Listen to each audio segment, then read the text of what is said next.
Overconfident, Tito's story. Tito sat in front of the stadium with the other graduates and smiled. Life was good. The last few years had been especially tough in his town. His brother was in jail for gang activity. His sister had been in and out of drugs, but was finally doing better. As a high school freshman, she had a long way to go.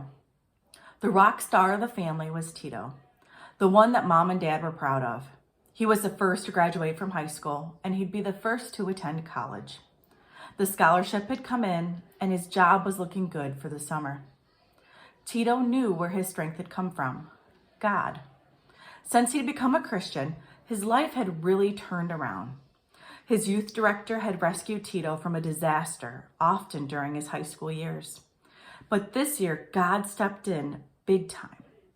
Tito kept his grades up, stayed out of trouble, and now he was reaping the rewards. Life was good. The only problem that lingered was his temper.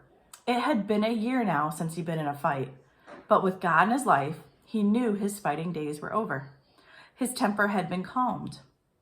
After graduation, Tito drove to meet his friends at the local McDonald's for lunch and celebrate a good year.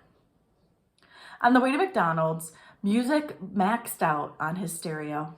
He was pulled over by a very arrogant police officer. "Out of the car, hands on the roof, now!" Tito was taken by surprise. He could feel the anger building inside of him. "Come on," he thought, "stay calm. Jesus, I need your help." He spoke to the cop as evenly as he could. "Hey, what's the problem, man? What'd I do?" "I don't need to tell you anything, Chico, except there's been a robbery and you look like the person who did it. Now out of the car."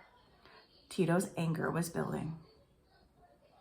"Excuse me, sir, but I don't like being called Chico. And I was just at my graduation. I have lots of witnesses." "Listen, Chico, I don't have time to mess with you. Get out of the car and do what I said." Tito lost it. "You can take your beep, beep, beep badge and shove it, pig." Minutes later, Tito, still furious, sat waiting for his parents at juvenile hall. The PD had apologized for the mistake and he was going to be released to his parents. But Tito was mad at God for letting this happen, mad at himself for losing his temper. Apparently his faith wasn't as life-changing as he thought. In the story, write a note to Tito from his mother or father. What would they say?